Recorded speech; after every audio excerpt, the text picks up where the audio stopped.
স্নেহাকে দেখার পর থেকে রানু প্রচন্ড রেগে আছে। তোহা জানলা ঘেঁষে দাঁড়িয়ে নিচ থেকে দেখছে ওদের। আমির আর স্নেহা বাগানে দাঁড়িয়ে কি কথা যেন বলছে। রানু রুষ্ট স্বরে বলল, এই ডাইনিটা আবার কেন এসেছে? কি চাই? তার স্বামী যেহেতু এখানে আছে সে তো আসবেই, তাই না? হ্যাঁ, কিসের স্বামী? সব ঢং। এই মেয়ে সব কিছুই নাটক। ও হলো কালনাগিনী। উপরে ভালোবাসি দেখালে কি হবে, ভিতরে বিষ। তুমি ওকে চেনো না। তোহা চুপচাপ জানলায় মাথা ঠেকিয়ে দাঁড়িয়ে আছে বিরহী ভঙ্গিতে। রানু একটু কাছে এসে ফিসফিস করে বলল, আবিরকে এই কালনাগিনীর হাত থেকে বাঁচাও মা। এই মেয়ে আবিরের জীবনটা শেষ করে দিচ্ছে। রানুর কণ্ঠে দুঃখ, আফসোস। তোহা নিরুপায় হয়ে বলল, আমি কিভাবে বাঁচাবো? আমির সাহেব তো ওনার স্ত্রীকে অনেক ভালোবাসেন। তিনি হয়তো সুখেই আছেন স্নেহার সাথে। কি সে সুখে আছে? উপর থেকে যা দেখা যায় তা সবসময় সত্যি না। তুমি জানো এই মেয়ে কত বড় চরিত্রহীন? ও যখন আবিরকে বিয়ে করে তখন ওর পেটে অন্য পুরুষের বাচ্চা ছিল। ওদের বিয়েটা এত বৈধ হয়নি। এক ব্যাটার বাচ্চা পেটে রেখে কি অন্য ব্যাটার সাথে বিয়ে হয়? জীবনে শুনেছ? তো অপ্রস্তুত হয়ে পড়ল, মাথা নিচু করলো। সে তো এসব আগে থেকে জানে, কিন্তু স্নেহা আর আমিরের বিয়ে বৈধ হয়নি ভেবে তোহার কেন যেন খুব শান্তি লাগছে। একটু কৌতূহলী হয়ে সে প্রশ্ন করলো, আচ্ছা, তারপর বাচ্চাটার কি হলো?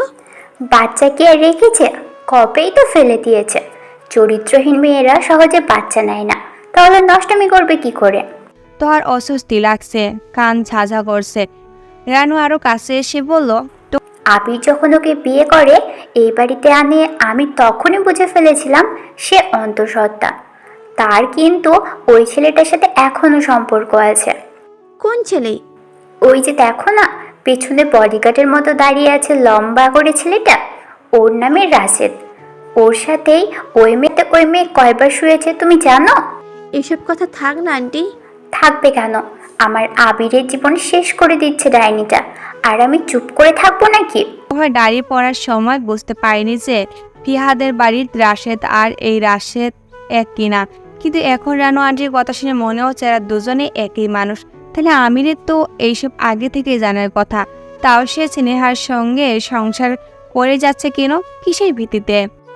আমির সাহেব নিজেই যদি ওর সাথে থাকতে চাই তাহলে আমরা কি করতে পারি বলুন? আবির থাকতে চাই তোমাকে কে বলল? আবির ওকে সহ্যই করতে পারে না। এতগুলো দিন বিয়ে হয়েছে কিন্তু কখনো ওরা একসঙ্গে থাকেনি। বিশ্বাস না হলে তুমি জিজ্ঞেস করতে পারো। আমি কেন এসব জিজ্ঞেস করতে যাব? তোহা আড়স্ত হলো। রানু মুখ গোমরা করে বলল, এমনি কথার কথা বললাম। আমার মনে হয় ডাইনিটা আবিরকে কিছু একটা দিয়ে ভয় দেখিয়ে রেখেছে। এই জন্যই আবির ওকে নিজের বাড়িতে রেখেছে, নয়তো কবেই বের করে দিত। এমন নষ্টা মেয়ের মুখের দিকে তাকানোও তো পাচ্ছি। হঠাৎ আমির ওপরে তাকাতেই তোহার সরে পড়ল জানলা থেকে, পর্দা টেনে দিল। একটু পরে উপরে উঠে এলো আমির। তোহা রানুর সাথে দোতলায় একটা ঘরে বসে আছে। আমির সেই ঘরের দরজার কাছে এসে দাঁড়ালো। তোহা তাকে দেখেও না দেখার ভান করে জানলা দিয়ে বাইরের দিকে তাকিয়ে রইল। আমির বলল, রানু আন্টি, আমার একটা জরুরি ফোন এসেছে, আমি চলে যাচ্ছি। কথাটা রানুকে উদ্দেশ্য করে হলেও আমি কিন্তু তাকিয়েছিল তোহার দিকেই। তোহা সেটা খেয়াল করলো না। তোর বউ কি এখানেই থাকবে? ক্রোধ উপচে পড়ছে রানুর চোখ থেকে। আমির সহজ গলায় বলল, ও এখানেই থাকতে চাই, থাকুক, আমি সন্ধ্যায় এসে নিয়ে যাব। আমি কিন্তু তোর বউকে রান্না করে খাওয়াতে পারবো না। আমার হাতে রান্না নাকি ওর ভালোই লাগে না। এত যখন খুঁতখুঁতানি, নিজেই রেঁধে থাক। রানু কিছুক্ষণ কাট কাট করে ঘর থেকে বেরিয়ে গেল। আমি শান্ত দৃষ্টিতে তোহার দিকে তাকালো। তোহা এক মনে জানলার দিকে চেয়ে রয়েছে। রানুর কণ্ঠে বারবার উচ্চারণ করা তোর বউ কথাটা তার কানে লেগেছে। তার সাথে চোখের পর্দায় ভাসছে সেই দৃশ্যটা যখন স্নেহা দৌড়ে এসে আমিরের গালে চুমু দিয়েছিল। কি অসহ্যকর, কি বিভৎস! তোহার ভেতরটা ছিন্ন ভিন্ন করার জন্যই যথেষ্ট। আসি। তোহা কোনো উত্তর না পেয়ে সে চলে যাচ্ছে। তোহা কথা বলতে চায় না, তার মুখে ফোঁস করে বেরিয়ে এলো, এত কিছুর পরেও আমাকে একা রেখে চলে যাচ্ছেন। যদি আমার কিছু হয়ে যায়? আমি চকিতে পেছনে ফিরে তাকালো। তোহার দৃষ্টি তখনও জানলার দিকে, মুখ ভর্তি অভিমানের ছাপ। আমিরের বুকের বাম পা শিরশির করে উঠল। তোহার অভিমান মুখশ্রী একটা শীতল অনুভূতি ঠেকে দিয়ে গেল হৃদয়ে। সামান্য হেসে বলল, ভয় নেই, স্নেহা আর কিছু করবে না, এত সাহস আর নেই। তাছাড়াও আমি সেফটির জন্য 2জন বডিগার্ড রেখে যাচ্ছি। ফয়সাল আর ওমর তোমার খেয়াল রাখবে। কোনো প্রয়োজন হলে ওদের বলো, তাহলেই হবে। ওরা আমার কাছে ফোন করে দেবে। তোহা আর কিছু বলল না। আমি চলে যেতেই সে চোখের জল মুছল। তার এত কষ্ট কেন হচ্ছে স্নেহাকে দেখে? বাবা বেঁচে থাকলে সে বাবাকে জড়িয়ে ধরে কাঁদত। বাবা তার পরম আদর মাখা হাতটি তোহার মাথায় বোলাতে সব কষ্ট ধুয়ে মুছে যেত। আমি চলে যাওয়ার পর তোহা আর ঘর থেকে বেরিয়ে হয়নি। সে একদম স্নেহার মুখোমুখি হতে চায় না। দোতলায় করিডোর দিয়ে যাওয়ার সময় ঠিক তোহার ঘরের সামনে এসে থামল স্নেহা। বিষণ্ণ ভঙ্গিতে তোহা দাঁড়িয়ে আছে। স্নেহা ঈশনিত দৃষ্টিতে পর্যবেক্ষণ করলো তাকে। ছোটখাটো ছিপছিপে একটা শরীর, ফর্সা পাতলা মুখ, ছোট চুল। কই, এত আহামারি সুন্দরী তো না। কি আছে ওই চেহারায়? অথচ স্নেহা দেখতে লম্বা, তার কোমর বাঁকা, তার কোমরের বাঁক, ধারালো নাক, আকর্ষণীয় ঠোঁট, সব কিছু পারফেক্ট। সৌন্দর্য দিক দিয়ে তোহা কখনো স্নেহাকে হার মানাতে পারবে না। তবু এতগুলো দিন একসাথে থেকেও কখনো স্নেহা নিজের প্রতি আকৃষ্ট করতে পারেনি আমিরকে। সে জানতো পুরুষকে আকৃষ্ট করার জন্য শুধু একটা আকর্ষণীয় শরীরে যথেষ্ট। সে সম্পূর্ণ স্নেহার আছে। তবু আমি তার দিকে এভাবে কখনো তাকাইনি যেভাবে তোহার দিকে সে তাকায়। আজ সকালে স্নেহা দেখেছে আমি তোহার দিকে তাকিয়েছিল। তার দৃষ্টি ছিল তৃষ্ণা, আকুলতা, বেকুলতা। এমনভাবে সে তোহাকে দেখছিল যেন তোহাই তার জীবনের একমাত্র চাওয়া পাওয়া। স্নেহার ঠিক এই মুহূর্তটা ইচ্ছা করেছিল তোহাকে খুন করে ফেলতে। এমন ক্ষমতা আছে তার, যে ক্ষমতা দিয়ে সে আমিরকে ঘায়েল করে ফেলল। আর স্নেহার এত রূপসী হয়েও পারল না। ক্রোধ সংবরণ করে ঠান্ডা মাথায় ঘরে প্রবেশ করলো স্নেহা। মধুর কণ্ঠে বলল, হ্যালো তোহা, কেমন আছো? একটু কেঁপে উঠল। স্নেহা হাসি মুখে বলল, আমাকে দেখে কি মন খারাপ হয়ে গেছে? এমন কচ্ছপের মতো ঘরের মধ্যে লুকিয়ে আছো কেন? তোহা হেসে ফেলল। তাচ্ছিল্য স্বরে বলল, তোমাকে দেখে আমার মন খারাপ কেন হবে? কি এমন আছে তোমার?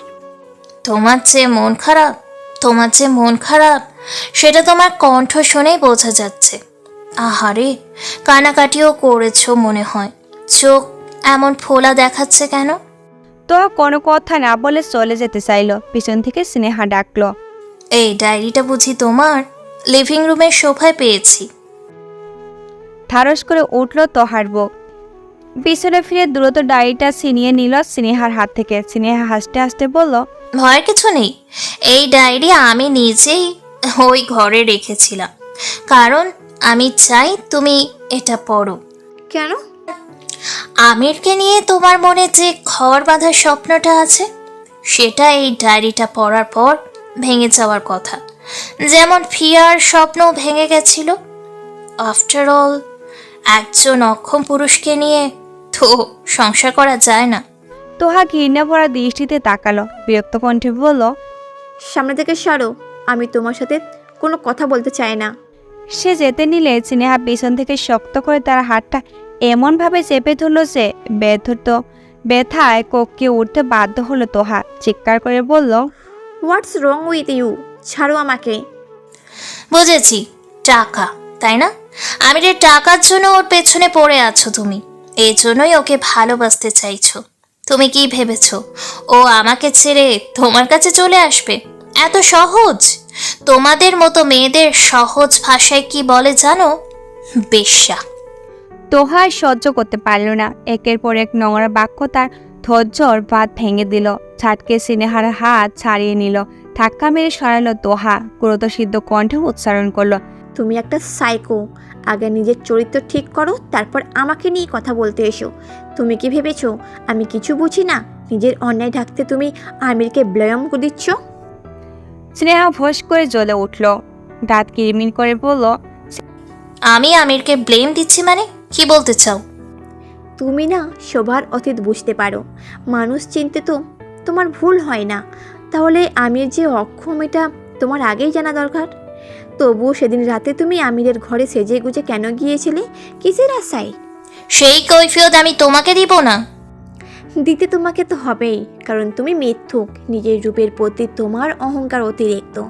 যখন আমির তোমাকে গ্রহণ করলো না, তখন নিজের এই আত্ম অহংকার বজায় রাখতে তুমি তাকে পুরুষত্বহীন বানিয়ে দিলে, ওর নামে মিথ্যা রুটিয়ে দিলে। তুমি হয়তো ভেবেছো এতে কোনো মেয়ে ওর কাছে আসবে না, আর ও তোমার একান্ত ব্যক্তিগত সম্পদ হয়ে থাকবে। স্নেহা সোজা হয়ে দাঁড়ালো, ক্ষিপ্ত কণ্ঠে বলল, এমন কিছুই না। আমাদের বিয়ের এতদিন হয়ে যাওয়ার পরেও সে আমাকে কখনো স্পর্শ করেনি। তোমার কি মনে হয় এটা কোনো স্বাভাবিক পুরুষের পক্ষে সম্ভব, যদি সে অক্ষম না হয়? এটা সম্ভব, কারণ তুমি চরিত্রহীনা। তোমাকে স্পর্শ করার জন্য রুচিহীন হওয়া জরুরি। আমির এতটাও রুচিহীন না। প্রচণ্ড রাগে স্নেহার শিরা কাঁপতে লাগলো। তার পরিবর্তন দেখে তোহা ভয় পেয়ে গেল। কেমন জোরে জোরে শ্বাস নিচ্ছে, চোখ দুটি রক্তলাল, হিংস্র পিশাচিনীর মতো দেখাচ্ছে। তোহা কয়েক পা পিছিয়ে গেল। স্নেহা এগিয়ে এলো, তারপর হঠাৎ তোহা চুলের মুঠি ধরে তার মাথাটা দেয়ালে ঠেকাতে শুরু করলো। তোহা চিৎকার করে উঠল। কিছুক্ষণের মধ্যে শুরু হলো ভয়াবহ রক্তপাত। তোহা জ্ঞান হারিয়ে নিথর হয়ে পড়ে রইল মেঝেতে। ঘড়ি কাঁটা 12টায় আটকে আছে, সময় বাড়ছে না। ঘড়ি কি নষ্ট হয়ে গেছে? জাহাঙ্গীর সাহেব বিচলিত বোধ করছেন। চায়ের কাপে চুমুক দিয়ে অল্প হাসলেন তিনি। আন্তরিক ভঙ্গিতে বললেন, আমার আজকে একটা বিয়ের দাওয়াতে যেতে হবে। সৌরভের চোখ মুখ কঠিন, আর চোখে আফসানের দিকে তাকালো। আফসান মোবাইল ফোন পকেটে ঢুকিয়ে বলল, স্যার চলে এসেছেন, আশেপাশে কোথাও আছেন? জাহাঙ্গীর ব্যস্ত হয়ে উঠে দাঁড়াতে লাগলেন। সৌরভ সামান্য থমকেশ্বরে বলল, বসুন আপনি। সাথে সাথে তিনি মুখ কালো করে বসে পড়লেন। হাতের কেনি আঙ্গুল দিয়ে ইশারা করলেন বাথরুম চেপেছে। কেউ কিছু বলল না। জাহাঙ্গীর সাহেবের অস্বস্তি লাগছে খুব। এরা মনে হয় বাথরুমেও যেতে দেবে না। তার পেশা হলো ক্রিমিনালদের ধমকানো, কিন্তু এখানে তাকে ধমকায় বসে রাখা হয়েছে। চারদিক থেকে সবাই এমনভাবে ঘিরে রেখেছে যেন তিনি নিজেই কোনো ক্রিমিনাল, অথচ নিজের অপরাধটা তিনি কখনো বুঝতে পারছেন না। হালকা গলায় জানতে চাইলেন, আমাকে কেন এখানে আনা হয়েছে সেটা যদি কেউ বলতেন ভালো হতো। স্যার এলেই সব কিছুর উত্তর পাবেন। জাহাঙ্গীর বিড়বিড় করে কিছু একটা বললেন। সৌরভ ফুটুকুসকে তাকালো। তিনি হাসার চেষ্টা করে জানতে চাইলেন, মানে আর কতক্ষণ? অল্প সময়ের ব্যবধানে লিভিং রুমে প্রবেশ করলো আমিন। জাহাঙ্গীর মাথা উঠিয়ে দেখলেন ধূসর ট্রাউজারের সাথে কমলা প্যান্ট পরে টি শার্ট পরিহিত যুবক ভিতরে ঢুকছে। প্রথম দর্শনে মনে হবে সাধারণ কেউ, কিন্তু যখন সবার একে ধারে সালাম দিতে লাগলো তখন জাহাঙ্গীর আলম নিজেও উঠে দাঁড়ালেন। বুঝলেন ইনি আমির বিন ইফাত। তার জন্য সকাল 10টা থেকে তিনি অপেক্ষা করে বসে আছেন। বাথরুম পর্যন্ত যেতে পারছে না। আমি সৌভাগ্যজনতা খাতিরে হাসল। বসার আগে জাহাঙ্গীর সাথে হ্যান্ডশেক করে বলল, বেশি লেট করে ফেললাম নাকি জাহাঙ্গীর সাহেব? একদম না, মাত্র 2 ঘন্টা 10 মিনিট আর কি। এমন সময়ে স্যার, আপনার মতো মানুষের সাথে মিটিং এর জন্য তো 4-5 ঘন্টাও অনায়াসে অপেক্ষা করিয়ে সে দেওয়া করে যায়। বলল। আমি মৃদু হাসল। রাসেলের দিকে চেয়ে বলল, ওসি সাহেবের লাঞ্চটা নিয়ে আসুন। লাঞ্চ করবো না স্যার, আজকে আমাদের বিয়ের দাওয়াত আছে। আমার স্ত্রী অপেক্ষায়। জাহাঙ্গীরকে থামিয়ে আমির ধরাজ করে বলল। অর্ণব শরিয়ারের কেসটা মনে আছে আপনার? জাহাঙ্গীর বিব্রত হয়ে তাকালেন। একটু ভেবে জিজ্ঞাসা করলেন, কোন অর্ণব সনোয়ার স্যার? আমি ঠান্ডা দৃষ্টিতে ইশারা দিল সরফকে। সাথে সাথে সরফ আর আফসান মোটা দড়ি নিয়ে তেড়ে এলো হাড্ডাহাড্ডি হরিওয়ালা অফিসারের দিকে। কিছু বুঝতে ওঠার আগে জাহাঙ্গীর আলমকে বেঁধে ফেলা হলো। প্রচণ্ড আত্মকে ঘামতে লাগলেন জাহাঙ্গীর। হতভম্ব হয়ে কাঁপা কাঁপা গলায় শুধু বললেন, স্যার, আমি তো কিছুই বুঝলাম না। সব বুঝবেন এখন আপনি।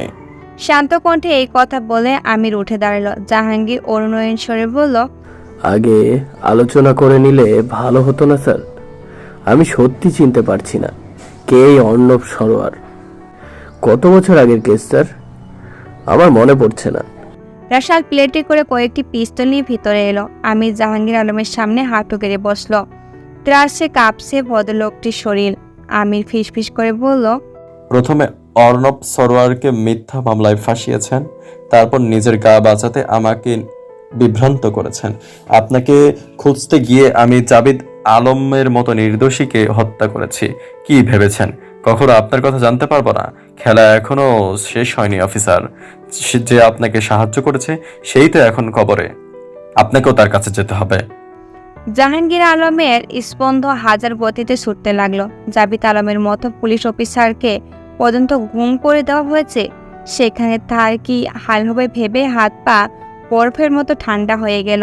জাহাঙ্গীর করুণ আর্তনাদ করে বললেন, স্যার আমি তখন জানতাম না সে আপনার লোক। আমার অনেক বড় ভুল হয়েছে। আমাকে মারবেন না স্যার, আমি কিছুই জানতাম না স্যার, আমাকে বলার সুযোগ দিন। আমি রেজিস্ট্রারে বসে নির্দেশ দিল যেন লোকটির বাদন খুলে দেওয়া হয়। জাহাঙ্গীর আলম কয়েক কদম দূরে দাঁড়িয়েছিলেন। সোনাপর আফসান তাকে ছেড়ে দিতে তিনি প্রায় অধচেতনের মতো লুটিয়ে পড়লেন। কিছু সময় পার হতেই চোখ খুললেন তিনি। বিচলিত দৃষ্টিতে ইজি চেয়ারে বসে থাকা কালো ছায়ামূর্তির দিকে তাকাতেই কেঁদে ফেলেন। পুনরায় তীক্ষ্ণ আর্তনাদ করে বললেন, স্যার আমাকে ছেড়ে দেন স্যার, আমি কোনো দোষ করিনি। তিনি ঝুঁকে এসে আমিরের পায়ে পড়তে নিলে পিছন থেকে সজোরে আফসান চেপে ধরল তাকে। ধারালো গলায় বলল, যা বলার দূর থেকে বলুন, কাছে গেলেই শুট করবো আপনাকে। জাহাঙ্গীর মাথা নত করে দু হাত জড়ো করলো। আকতি বিনতি স্বরে বলল, স্যার আমাকে ছেড়ে দেন, আপনি যা বলবেন আমি তাই করব। এখন থেকে আপনার গোলাম হয়ে থাকব, শুধু আমার কোনো ক্ষতি করবেন না। জীবন ভিক্ষা দিন আমার। আমির উঠে দাঁড়ালো। ধীর পায়ে কাছে এসে সামান্য ঝুঁকে বলল, হ্যাঁ করুন। জাহাঙ্গীর আলম মাথা তুলে তাকালেন। আধো আলো আধো ছায়া আমিরের কঠোর ও হিংস্রতা মুখটা দেখা মাত্র কলিজা কেঁপে ওঠে। রক্ত হিম হয়ে আসার মতো কণ্ঠে আমির আবারও উচ্চারণ করল। হ্যাঁ করতে বলেছি। জাহাঙ্গীর হা করতে আমির পিস্তলটা তার মুখের ভিতরে একদম গলা আজ অবধি চেপে ধরল। জাহাঙ্গীর ছটফটিয়ে উঠলেন, হিতাহিত জ্ঞান হারিয়ে ফেললেন। কালেমা মনে করার চেষ্টা করলেন, কিন্তু মনে আসছে না। বাসার কি আর কোনো আসেনি?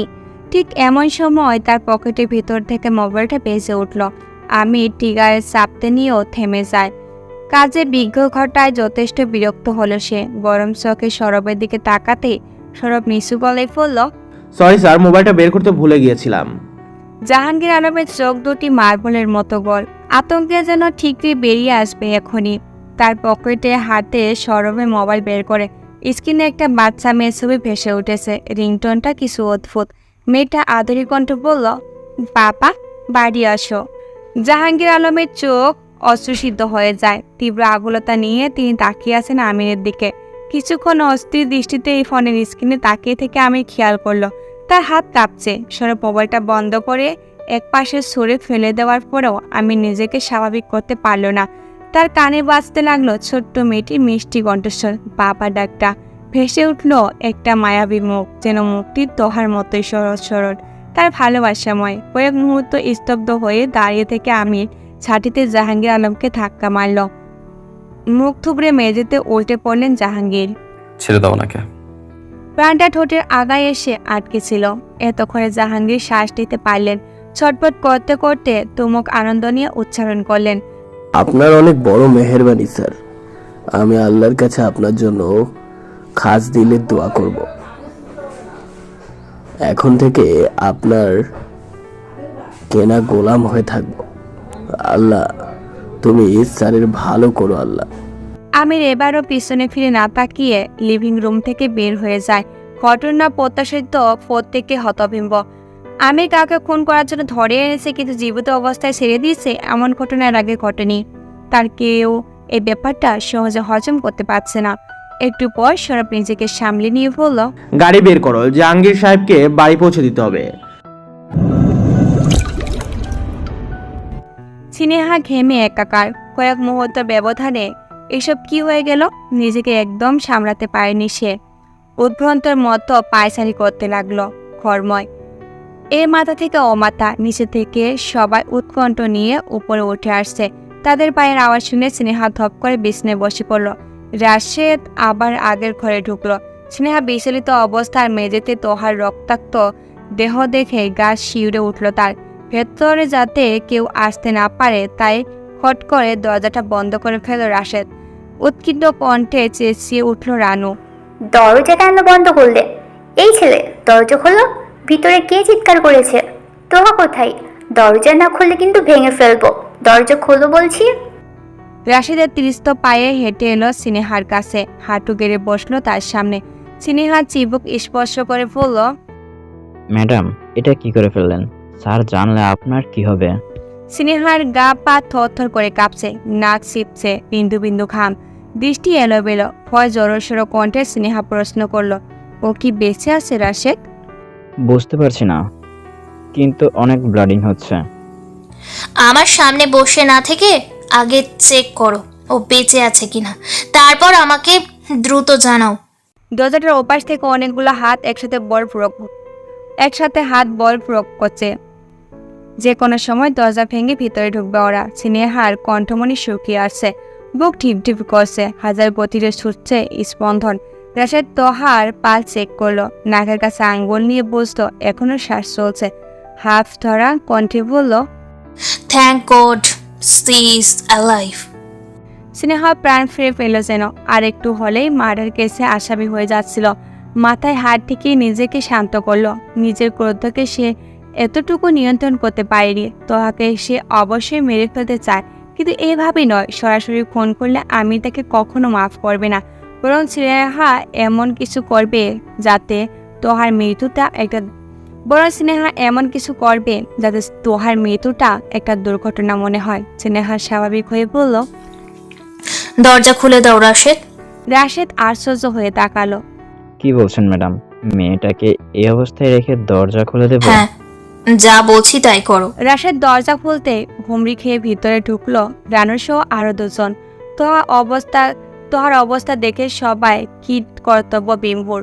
অমর বিচলিত হয়ে প্রশ্ন করলো, ম্যামের এই অবস্থা কি করে হলো?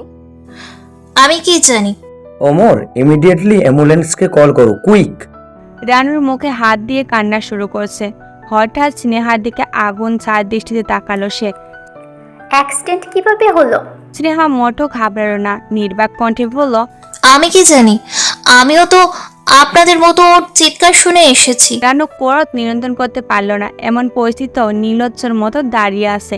একের পর এক মিথ্যা বলেই যাচ্ছে স্নেহা। রানু কাছে এসে গায়ের সমস্ত শক্তিতে চড় মারল তার গালে। চোরের দমক সামাতে না পেরে বিছনা উল্টে পড়ে গেল স্নেহা। প্রচন্ড বিস্মিত হয়ে তাকালো। রাশেদ তেরে এসে বিস্মিত দৃষ্টিতে কৈফিয়ত চাইল। এটা কি করলেন আপনি? অমনি রানু দ্বিগুণ তেজ নিয়ে রাশেদকে চড় মারল। বিম্বল ভঙ্গিতে দাঁড়িয়ে আছে রাশেদ। স্নেহা হাত ধরে তাকে শান্ত করতে ইশারা করলো। চোরের প্রতিশোধ সে পরে নিবে, আপাতত আগে এই ঝামেলাটা উদ্ধরে নেওয়া যাক। আমিতা গাড়িতে এসে বসলো। শ্বাসরুদ্ধ যন্ত্রণা হয়ে বুকের বাম পাশে আটকে আছে একটা তীব্র ব্যথা। গত 8 দিনে এই এক ব্যথা এক ফোঁটাও কমেনি, বরং যতদিন যাচ্ছে ততই যেন বাড়ছে। গাঢ় হচ্ছে ব্যথার উৎস। অপরাধবোধ আমিরকে দুর্বল করে দিয়েছে। সে ভেঙে পড়েছে, ভিতর থেকে চূর্ণ বিচূর্ণ হয়ে যাচ্ছে। দিনের পর দিন চোখের সামনে নিজের এত বড় সর্বনাশ দেখার পরও সে কিছু করতে পারছে না, বরং বারবার ছুটে যাচ্ছে সর্বনাশের উৎসর কাছে, মায়ার কাছে। এই বিধ্বংসী অনুভূতির নামে কি তবে ভালোবাসা? আমিরের ফোন বেজে উঠল। ফয়সালের নাম্বার দেখে বুক পাজারে টান অনুভব করলো সে। তোহার কিছু হয়নি তো? ফোন রিসিভ করতে ওই পাশ থেকে রানু ক্রোদন্ত কণ্ঠস্বর শোনা গেল। পাপির, কোথায় তুই? আমরা তোহাকে নিয়ে বারডেমে যাচ্ছি, দ্রুত সেখানে আয়। মেয়েটার অবস্থা খুবই খারাপ। তোহাকে নিয়ে বার্থডে যাচ্ছ? মা, ওর কি হয়েছে? আমির অসম্ভব অস্থিরতা অনুভব করলো। তোর বউ মেয়েটাকে খুন করতে চেয়েছিল, মাথা ফাটিয়ে রক্তাক্ত করে দিয়েছে ওকে। আমিরের স্পন্দ থেমে গেল। এক মুহূর্তের জন্য স্তব্ধ হয়ে কোনো কথাই বলতে পারল না। রানু এক নাগারে স্নেহাকে অভিশাপ দিয়ে যাচ্ছে। আমি এইসব কিছুই শুনতে পেল না। তার স্মৃতিতে ভেসে উঠেছে ফিরে আসার সময় তোহার সেই অভিমানী মুখটি, মিষ্টি অনুযোগে বলা কথাটি। এত কিছুর পরেও আমাকে একা রেখে চলে যাচ্ছেন। যদি আমার কিছু হয়ে যায়? আমিরের দুনিয়া অন্ধকারে মনে হলো। ভূমিকম্প শুরু হলে বুকের ভিতর যদি তোহার কিছু হয়ে যায়, এই ভেবেই নিঃশ্বাস আটকে এলো। প্রচণ্ড অস্থিরতা কাঁপতে লাগলো হাত। সে ঠিক মতো স্টিয়ারিং ধরতে পারছে না, কিন্তু দিশেহারার মতো ড্রাগ করতে লাগলো। তোহার কিছু হতে দেবে না সে, কিচ্ছু না। হতদত্ত অবস্থায় হাসপাতালে পৌঁছালো আমির। রানু কাঁদতে কাঁদতে চোখ দুটো ফুলিয়ে রেখেছে। তার অবস্থা দেখে আমির আরো ভয়ে অস্থির হয়ে উঠল। তার অবস্থা কতটা সিরিয়াস? তুমুল কণ্ঠে প্রশ্ন করল সে। মায়া কোথায় রানু আন্টি? ইমার্জেন্সি ইউনিটে আছে, এখনও জ্ঞান ফেরেনি। এত রক্তপাত হয়েছে, ডক্টর বলছিল আর একটু দেরি করলেই নাকি অবস্থা সিরিয়াস হয়ে যেত। আমি পাগলের মতো করে ছুটতে গেল এমার্জেন্সি ইউনিটে, কিন্তু সেখানে তাকে ঢুকতে দেওয়া হলো না। আরও পেশেন্ট ছিল। আমির বাইরে দাঁড়িয়ে রইল। দূর থেকে তৃষ্ণার্ত দৃষ্টিতে দেখছিল তোহাকে। বুকের বাম পাশে কি প্রচণ্ড ব্যথা হলো তার। সব কিছু তোলপাড় হয়ে যাচ্ছে কেন? তোহার নিষ্পাপ মুখটা দেখতে দেখতে নিজেকে আরও বেশি অপরাধী মনে হলো। ফয়সালের অমর মাথা নিচু করে করিডোরে দাঁড়িয়ে আছে। তাদেরকে দেখা মাত্র উত্তপ্ত মেজাজ নিয়ে ছুটে গেল আমির। ডাচ গলায় কৈফত চাইল। এত বড় একটা দুর্ঘটনা ঘটে গেল আর তোমরা কোথায় ছিলে? ঘরের ভেতর থেকে ম্যামের চিৎকার শুনেই আমরা দৌড়ে গিয়েছিলাম স্যার। তারপর দেখি ছায়ার মতো আর পাশে থাকতে বলেছিলাম আমি। স্যার আমরা বুঝতে পারিনি ঘরের ভেতরেই এমন হবে। স্নেহা ম্যাডামকে আমি সাবধান করেছিলাম, তাও উনি তোহা ম্যাডামের ঘরে ঢুকেছেন। তোমরা ওকে আটকাতে পারলেন না? কিভাবে আটকাবো? উনি তো কারোর কথা শোনে না। আমি রেগে শক্ত করে অমরের গলা চেপে ধরল।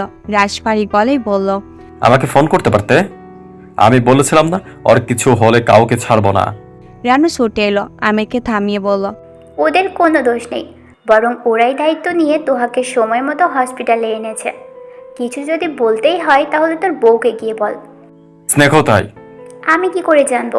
ওর বডিগার্ড জানে। আসে কোথায় আসে? একটু আগে রাশেদকে আমি ক্যান্টিনের কাছে দেখেছিলাম স্যার। এমন সময় একজন নার্স এসে জানালো, পেশেন্ট ভালো আছে, আউট অফ ডেঞ্জার, শুধু একটু ঘুমাবে, আপনারা বেশি টেনশন করবেন না। রানু খুশি হলো। স্তব্ধ ভরা কণ্ঠে প্রশ্ন করলো, আলহামদুলিল্লাহ। দেখা করা যাবে? ঘুমাচ্ছে তো, এখন না যাওয়াটাই বেটার। একটু পর ডাক্তার এসে চেক করে গেলে তখন যাইয়েন। আমি ইউনিটের বাইরে বসে পড়ল। দূর থেকে দেখা যাচ্ছে তোহাকে ঘুমের মধ্যে মুচকি হাসতেছে। রানু ফিসফিস করে বলল, মেয়েটার জন্য আমার এত মায়া কেন লাগে বলতো বাবা? জানি না রানু আন্টি। পবিত্র ঈদের সকাল। অ্যালার্মের শব্দ ঘুম ভাঙল না তোহার। সে যখন উঠল তখন সকাল 7:30 বাজে গেছে। থপ করে বিছনা ছেড়ে নামলো। ঈদের নামাজ আর আধা ঘন্টা পরে শুরু হবে।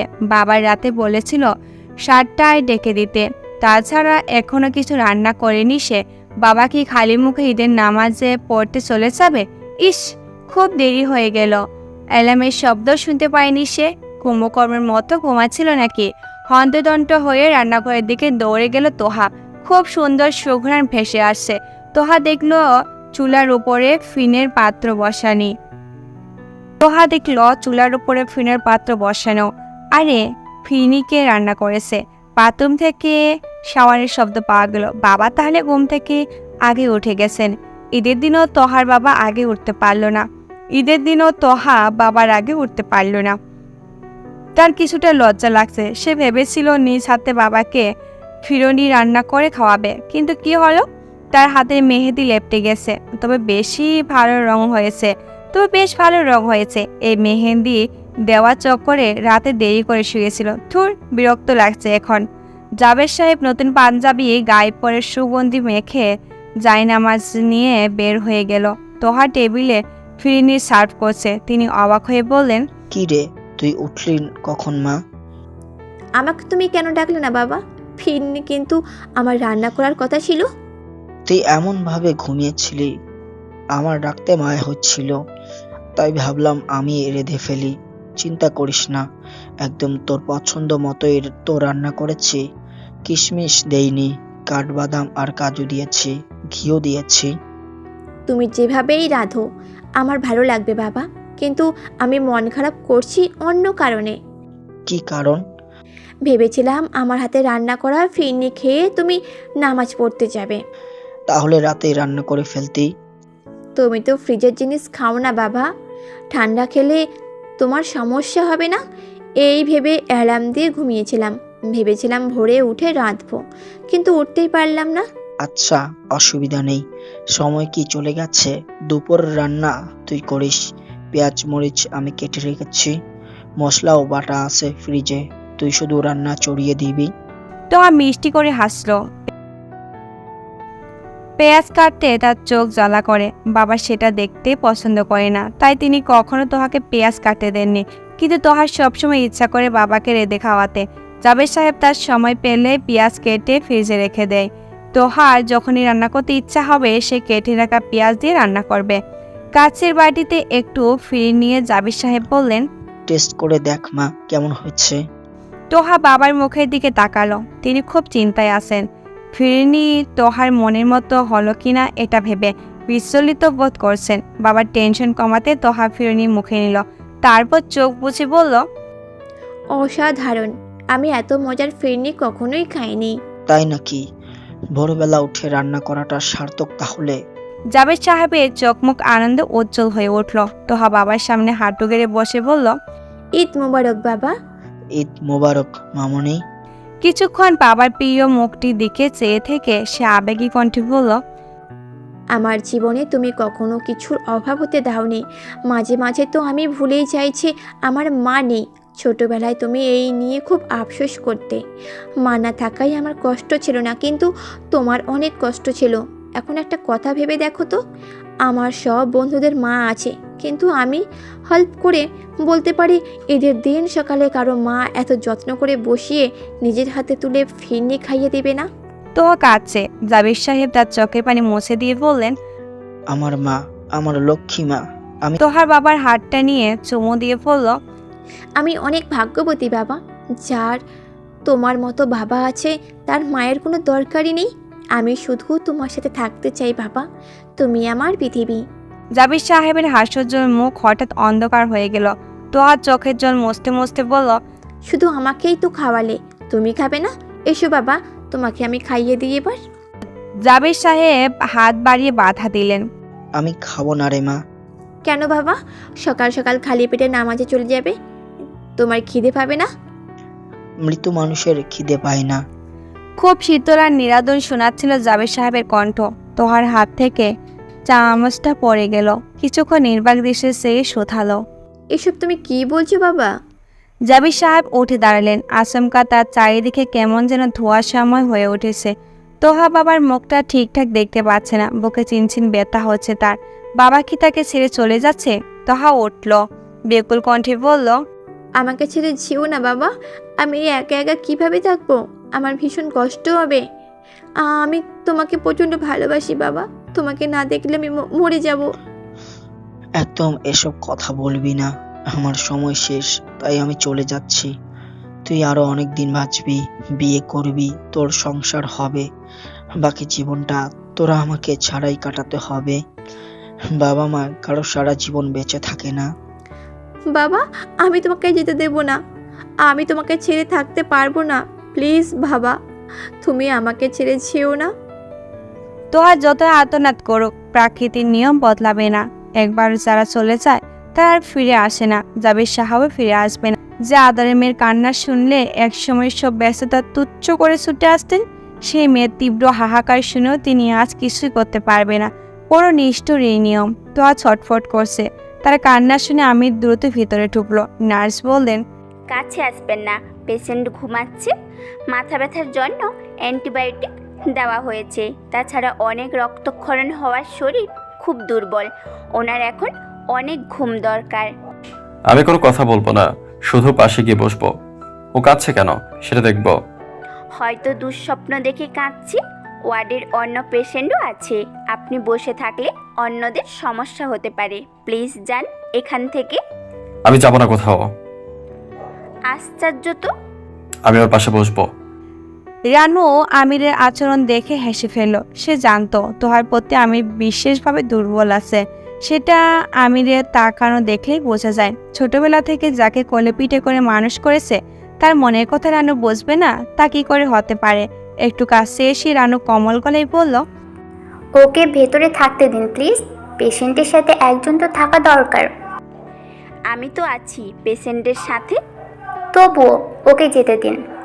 ঠিক আছে থাকুন, কিন্তু শুধু একজনই। আমির তীর্থতা গতিতে ভেতরে ঢুকলো। তোহার বিছনের পাশে ঝুঁকে দাঁড়ালো। এতক্ষণ বিভোরে ঘুমাচ্ছিল তোহা। আচমকা দুঃস্বপ্ন দেখে কেঁদে উঠল। বাবা বাবা বলে আর্তনাদ করতে লাগলো। আমি তোহার একটা হাত ধরে মৃদু কণ্ঠে ডাকলো, মায়া। বাবা। আমিরের বুকের ভিতরে উথাল পাতাল শুরু হলো। উড়ে যাচ্ছে ভিতরটা। কাতর কণ্ঠে বলল, মায়া, ভয় নেই, আমি আছি। বাবা। বাবা, আমার বাবা। আমিরের চোখ দিয়ে এবার নির্গত হলো অশ্রু। মুহূর্তে চশমা চাপসা হয়ে উঠল। চোখ থেকে চশমাটা টেনে খুলে নিল। সিদ্ধ দৃষ্টিতে ভীষণ চাপা কণ্ঠ আর তীব্র অপরাধবোধে চলতে চলতে উচ্চারণ করল, আই এম সরি। বাবা, যেও না বাবা, যেও না প্লিজ। এই পৃথিবীতে তুমি ছাড়া আমার কেউ নেই। আমির আলতো হাতে তোহার চোখে কানিশ মুছে দিতে দিতে বলল, কেতো না মায়া, প্লিজ। তোহা ঘুমের মাঝে মুঠো করে আমিরের হাত চেপে ধরল খুব শক্ত করে। এখানে বসার কোনো জায়গা নেই। আমি নিচু হয়ে দাঁড়িয়ে রইল, একদম নড়ল না। তোহার কোমরটা মুখটা দেখে সে একটা সুখ সুখ অনুভব তার হচ্ছে। সে অদ্ভুত ভালো লাগা পৃথিবীতে অন্য কোথাও পাওয়া যাবে না। তোহার ঘুমন্ত মুখটা দেখে যেন একটা সুখ সুখ অনুভূতি হচ্ছে। সেই অদ্ভুত ভালো লাগাটা পৃথিবীর অন্য কোথাও খুঁজে পাওয়া যাবে না। এই সুখ শুধু তোহার কাছেই আছে। তার ওই নিষ্পাপ মায়াবী মুখটা সকল সুখের উৎস। এই শোনো না, প্রতিদিন ভালোবাসার নতুন নতুন গল্প পেতে ও শুনতে চাইলে আমাদের আলোর ডায়েরি চ্যানেলটি সাবস্ক্রাইব করে পাশে থাকা বেল আইকনটি বাজিয়ে দিও, কেমন? প্রায় আধা ঘন্টা ধরে লেডিস ওয়াশরুমে ঢুকে বসে আছে স্নেহা। মেয়েরা তার দিকে অদ্ভুত দৃষ্টিতে তাকাচ্ছে। হাসপাতালের বাথরুমের মতো একটা জঘন্য জায়গায় কেউ আধা ঘন্টা পর পর এমন আসন গেড়ে বসে থাকি নাকি? কিন্তু স্নেহার কাছে অন্য কোনো উপায়ও নেই। আবিকে হাসপাতালে ঢুকতে দেখে সে এখানে চলে এসেছে। ভয় তার হৃদস্পন্দু ক্রমাগত বাড়ছে। তবে এখানে বসার পর থেকে সে কিছুটা স্বস্তি বোধ করছে। আমি সম্পূর্ণ হাসপাতাল চষে ফেলতে পারলেও লেডিস ওয়াশরুমে ঢুকবে না। তাই যতক্ষণ সে এখানে থাকবে ততক্ষণ সে নিরাপদ। রাশেদ এমার্জেন্সি ইউনিটের সামনে এসে দাঁড়াতে একটু বিব্রত হলো। তোহার বেডের কাছে হাঁটু মুড়ে বসে আছে আমির। রাশেদ আর চোখে দেখলো আমির খুব যত্নে তোহার হাতটা ধরে রেখেছে। আবার কেমন বিষণ্ণ দৃষ্টিতে চেয়ে আসছে ঘুমন্ত তোহার মুখটির দিকে। পৃথিবীতে অন্য কিছুর প্রতি তার মনোযোগ নেই। রাশেদ এসে দাঁড়ানোর পরেও সে বুঝতে পারেনি, হয়তো টেরই পায়নি। রাশেদ হালকা কাশি দিল। তবু যখন আমিরের হুঁশ ফিরল না তখন সে স্পষ্ট করে ডাকলো, স্যার, এক্সকিউজ মি। আমির খানিকটা চমকে উঠল, বিরক্ত হয়ে কপাল কুঞ্চিত করল। ধমকেশ্বরে বলল, ফয়সাল বলছিল আপনি নাকি আমাকে খুঁজছেন। আমির কয়েক সেকেন্ড চেয়ে রইল। অতঃপর হঠাৎ মনে পড়ল স্নেহার সাথে তার একটা বোঝাপড়া করার দরকার আছে। ব্যাপারটা মাথায় আসতে চোখ মুখ শক্ত হয়ে উঠল তার। তীক্ষ্ণ কণ্ঠে প্রশ্ন করল, স্নেহা কোথায়? ওকে বলো আমার সাথে যেন দেখা করে। রাশেদের মুখ মলিন হয়ে গেল। কোনো উত্তর সে দিল না, ঠায় দাঁড়িয়ে রইল দরজার কাছে। আমির আরো বেশি বিরক্ত হয়ে বলল, দাঁড়িয়ে আছো কেন? কথা শুনতে পাওনি? রাশেদ মাথা নিচু করলো, চোখ লুকিয়ে বলল, স্নেহা ম্যাডাম কোথায় আছে আমি জানি না স্যার। উনি মনে হয় বাড়িতে চলে গেছে। বাড়িতে যায়নি, নিচে আমি গার্ডসের কাছে বলে রেখেছি। স্নেহা হাসপাতালের বাইরে গেলেই আমার কাছে ইনফরমেশন চলে আসবে। ও ভেতরেই কোথাও আছে, তুমি খুঁজে দেখো। রাশেদ চলে গেল। মিনিট 10 পর ফিরে এসে জানালো, হাসপাতালের কোথাও ম্যাডামকে খুঁজে পাওয়া যাচ্ছে না স্যার। আমির উঠে দাঁড়ালো। এবার দীর্ঘশ্বাস ছেড়ে বলল, খুঁজে না পেলে আর কি করার, এদিকে এসো। এই কথা বলে রাশেদ কাঁধে হাত রেখে তার বাহু টেনে ধরে এমার্জেন্সি ইউনিট থেকে বের হয়ে গেল আমির। করিডর ধরে রাশেদকে নিয়ে এভাবে হাঁটতে হাঁটতে একটা নীরব জায়গায় বসে দাঁড়ালো। তারপর আচমকা রাশেদের গালে কষে চড় মারল। চড়ের ধাক্কা এমনিতে বেশি ছিল যে তৎক্ষণাৎ মেঝেতে ছিটকে পড়ল রাশেদ। হতভম্ব ভাব কাটিয়ে উঠতে পারল না সে। ঘাবড়ে যাওয়া দৃষ্টিতে তাকালো। আমির ওয়ার্নিং দিল, 5 মিনিট, জাস্ট 5 মিনিটের মধ্যে ওকে আমার সামনে নিয়ে আসো, নয়তো তোমার কপালে দুঃখ আছে। রাশেদ ঢক গেল। নিমিষে চোখ মুখ ফ্যাকাশে হয়ে উঠল। আমির এদিক ওদিক তাকালো। কেউ দেখতে পায়নি ঘটনাটা। ক্ষিপ্ত মেজাজ নিয়ে বসলো একটা চেয়ারে। রাশেদ ধীরে সুস্থে উঠে দাঁড়ালো। রাশেদ, আমি ম্যাডামকে পেলে জানাবো আপনাকে স্যার। এই কথাটা বলে দ্রুত পায়ে পালিয়ে গেল। সে চলে যেতে আমির বিড়বিড় করে বলল, বাস্টার্ড। ফয়সাল আমিরকে খুঁজতে খুঁজতে করিডোরে এক কোণে বসে থাকা অবস্থায় দেখে ছুটে আসলো। তাহি কণ্ঠে বলল, স্যার, স্নেহা ম্যাডামের খোঁজ পেয়েছি। লেডিস ওয়াশরুমের ভেতরে ঢুকে বসে আছেন। রাশেদকে দেখলাম ক্যান্টিন থেকে ওনার জন্য কফি নিয়ে যাচ্ছি। আমিরের চেহারা শক্ত হয়ে উঠল, ক্রোধপূর্ণ কণ্ঠে বলল। জানতাম। তারপর কিছু একটা ভেবে মৃদু হাসল সে, পায়ের উপর পা তুলে পড়ল। কতক্ষণ আর বসে থাকবে ওখানে? এক সময় তো ওকে বের হতেই হবে। Let's wait. তুমি গিয়ে নজর রাখো, বের হলে আমাকে টেক্সট করবে। Okay sir. এখানে একদম নেটওয়ার্ক নেই, কাউকে ফোন করাই যাচ্ছে না। স্নেহা বসে থাকতে থাকতে বিরক্ত হয়ে উঠেছে। এখন মনে হচ্ছে এখান থেকে বের হলে না পারলে সে মরে যাবে। কোনো মতে দরজার কাছে এসে দাঁড়ালো। এবার নেটওয়ার্ক পাওয়া যাচ্ছে, কিন্তু পুরোপুরি না। রাশেদকে ফোন করার জন্য স্নেহা বাইরে বের হলো। তখনই ফয়সালের পায়চারি করতে দেখে আবার চট করে ভেতরে ঢুকে পড়ল। একজন মহিলা তার এই অবস্থা লক্ষ্য করে বলল, আপা, আপনি কি করতে চান? একবার ঢুকছেন, একবার বের হচ্ছেন, এখন আবার দরজার সামনে এসে দাঁড়িয়ে আছেন। মানুষকে কি আপনি চলাফেরা করতে দেবেন না? দরজার কাছ থেকে সরে দাঁড়ালো স্নেহা, কটমট করে বলল, আমি যেটাই করি তাতে আপনার কি? আপনি নিজের কাজে। ভদ্রমহিলা বিড়বিড় করে কি যেন একটা বলে গেল। তার নাক ঈষৎ লাল দেখালো, মনে হচ্ছে স্নেহাকে উদ্দেশ্য করে গালি টালি দিয়েছে। স্নেহা কঠিন দৃষ্টিতে তাকাতেই ভদ্রমহিলা ভয় পেয়ে দ্রুত হেঁটে বাথরুম থেকে বের হয়ে যায়। ছোটবেলা থেকে এটা হলো স্নেহার চোখের স্পেশাল পাওয়ার। গ্রামে একবার তার এই চোখ রাঙানো দেখে একজন বৃদ্ধা লোক ভয়ে জ্ঞান হারিয়ে ফেলেছিল। রাশেদ স্নেহার মিস কল পেয়ে দ্রুত ওয়াশরুমের সামনে চলে আসে। স্নেহা বিচলিত কণ্ঠ বলল, কোথায় ছিলে এতক্ষণ? আমি ক্ষুধায় মরে যাচ্ছি। চিকেন অন্তত আনতে বলেছিলাম না? সব এনেছি ম্যাডাম, কিন্তু আপনি কি বাথরুমে ঢুকে খাবেন? ছি, অবশ্যই না। তাহলে এখানে কি ছাদে উঠতে দেয়? না দিলেও স্টাফদের টাকা অফার করে আমাকে ছাদে নিয়ে চলো। আমি এই জায়গায় আর বেশিক্ষণ বসে থাকতে পারবো না, ডিসকাস্টিং লাগছে। আমি দেখছি ম্যাডাম। রাশেদ যেতে নিলে স্নেহা তার হাত ধরল। মৃদু কেঁপে উঠল রাশেদ। স্নেহার স্পর্শ তাকে মাতাল করে দেয়। কেমন একটা ঘরছন্ন মোহে আটকে গেল সে। স্নেহা ভুরু কুঁচকে প্রশ্ন করলো, বাম গাল এমন ফুলে আছে কেন রাশেদ? আমি তোমাকে জ্বর মেরেছি? রাশেদ নিজেকে ধাতস্থ করে বাম হাতটা গালে বোলাতে লাগলো। আপনাকে খুঁজে না পেয়ে আমার উপর মেজাজ দেখিয়েছে। উফ, আমি বুঝতে পারছি না ওই মেয়ের জন্য আমি কেন এত ডেসপারেট। আমি কি ইচ্ছে করে ওকে মেরেছি? সে কি আমার সাথে বেয়াদবি করেনি? নাকি শুধু আমারই দোষ? রাশেদ উত্তর দিল না, আলো ভরা দৃষ্টিতে তাকিয়ে রইল। যাই হোক, ছাদে যাওয়ার ব্যবস্থা করো। এখানে বেশিক্ষণ দাঁড়াতে পারবো না। ফয়সাল ঘুরছে আশেপাশে, আমিরও চলে আসতে পারে। লিফটে অনেক ভিড়, বেশিক্ষণ অপেক্ষা করতে হবে ভেবে স্নেহা সিঁড়ি ভেঙে 8 তলায় উঠল। অনেক ক্লান্ত লাগছে তার। রাশেদকে বলল তার জন্য আইসক্রিম এনে দিতে। ছাদে এত এসিও নেই, প্রচণ্ড গরম লাগছে। রাশেদ স্নেহাকে ছাদে দেখে পুনরায় নিচে যাওয়ার জন্য লিফটের কাছে এলো। সেখানে দেখা হলো ফয়সাল আর অমরের সাথে। বাইরে অমর আর ভিতরে লিফট খুলে দাঁড়িয়ে আছে ফয়সাল। রাশেদকে দেখে সে চোখ টিপল আর অমর হাসলো। রাশেদের শির দ্বারা বেয়ে প্রবাহিত হলো খুব শীতল একটা স্রোত। ধরাস করে উঠল বুক। এরা দুজনের ছাদে এসেছে, মানে আমিরও আছে।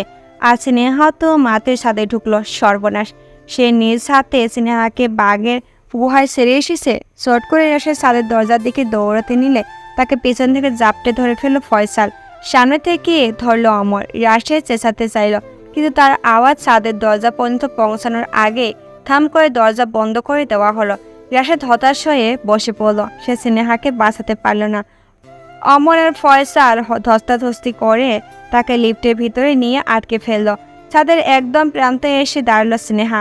আমি দরজা বন্ধ করে দিয়েছে। তাকে ছাদে দেখা মাত্র আতঙ্কে উঠল স্নেহা।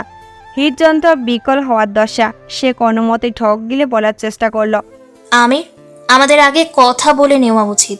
তুমি শুধু এক পক্ষ থেকে শুনে জাজ করতে পারো না। এখানে তোহাও সমানভাবে দোষী। আমির অনেকটা কাছে চলে এলো। স্নেহার বুকে ঠিপ ঠিপ আওয়াজটা মাত্র ছাড়িয়ে যাচ্ছে। শ্বাস প্রশ্বাস অন্যরকম ছন্দ, কেমন একটা উত্তপ্ত স্রোত জড়িয়ে পড়ল শরীরে। এর আগে কখনো আমির এত কাছে আসেনি তার। স্নেহা জানে আমির তার কোনো ক্ষতি করবে না, তবু সে ভয় পাচ্ছে, আমিরকে হারিয়ে ফেলার ভয়। আমি সামান্য সুখে এসে স্নেহা ঠোঁটের ওপর হাত রাখতেই চোখ দুটো টেনে বন্ধ করে ফেল স্নেহা। এই দৃশ্যটা তার জীবনের সবচেয়ে বেশি সুন্দরতম স্বপ্ন, কিন্তু কখনো এই স্বপ্ন বাস্তবায়ন হবে না কল্পনা তো ভাবেনি সে। আমি স্নেহার শরীরটা দেওয়ালের সাথে চেপে ধরতে স্নেহা আর অন্য কিছু ভাবতে পারল না, নিজেকে সঁপে দিল। আর ঠিক তখনই আমি ঠোঁট থেকে তার হাত নামিয়ে স্নেহার গলাটা চেপে ধরল। ডাঙ্গায় তোলা মাছের মতো ছটফটে উঠল স্নেহা, বিস্ময়ে চোখ দুটো যেন ঠিক বেরিয়ে আসবে এখনই। আমি এভাবে তাকে দুর্বল বানিয়ে প্রত্যহিত করবে তা ধারণা তো ছিল না। পানপনে গড়ানির মতো আওয়াজ করতে লাগলো স্নেহা। ছাড়ো। আমিরের চোয়াল তীক্ষ্ণ, দৃষ্টি রক্তপ, ধরার কণ্ঠে বলল, আমার লাইফের ইম্পর্ট্যান্ট পার্সনদের যে কষ্ট দেয় তাকে আমি সহজে মাফ করি না। এই কথা তো তোমার চেয়ে ভালো আর কেউ জানে না স্নেহা। তবু কেন, কিভাবে সাহস পেলে? স্নেহার দুই চোখে অশ্রুপাত করছে। দম আটকে আসার পর মুহূর্তে হিংস্রতত্ত্ব হয়ে উঠল, অস্পষ্ট গলায় বলল, ও তোমার লাইফের ইম্পর্টেন্ট পার্সন হতে পারে না। তীব্রভাবে গলাটা ছাকি মেরে ছেড়ে দিল আমির। স্নেহা মেঝেতে লটিয়ে পড়ে কাশতে লাগলো। আমি কিছুক্ষণ শান্ত হয়ে দাঁড়িয়ে রইল, তারপর হঠাৎ খুব অশান্ত হয়ে স্নেহার সামনে হাঁটু গেড়ে বসে বলল, হতে পারে, অফকোর্স হতে পারে। She is important for me, even she is the important person in my life. আমি তীক্ষ্ণ গলা চিৎকার করে কথাগুলো বলে ফেলল। স্নেহা ব্যথা তোর দৃষ্টিতে তাকালো একবার, পরের মুহূর্তে হেসে উঠল, তাচ্ছিল্য স্বরে বলল, এই জন্যই বুঝি ওর বাবাকে নিজের হাতে খুন করেছিলে? আমি চমকে উঠল, থমকে গেল। হৃদয়ের সবচেয়ে নড়ে পড়ে জায়গাতে আঘাত পাওয়ায় একদম নিশ্চুপ হয়ে গেল। গা জ্বালানো অট্ট হাসিতে ফেটে পড়ল স্নেহা। হাসতে হাসতে মেরেতে চিপটাং হয়ে পড়ে গেল একদম। তারপর খুব আয়েসি ভঙ্গিতে শুয়ে রসিয়ে বলল, তোহা যখন জানবে তুমি তার বাবাকে খুন করে আবার তারই প্রেমে হাবুডুবু খাচ্ছ, তাকেই সব কিছু থেকে প্রোটেক্ট করছো, ভুলের প্রায়শ্চিত্ত করতে তার প্রতি অবাধ প্রেম দেখাচ্ছ, তখন কি হবে? তোহা তোমাকে ঠিক কতটা ঘৃণা করবে?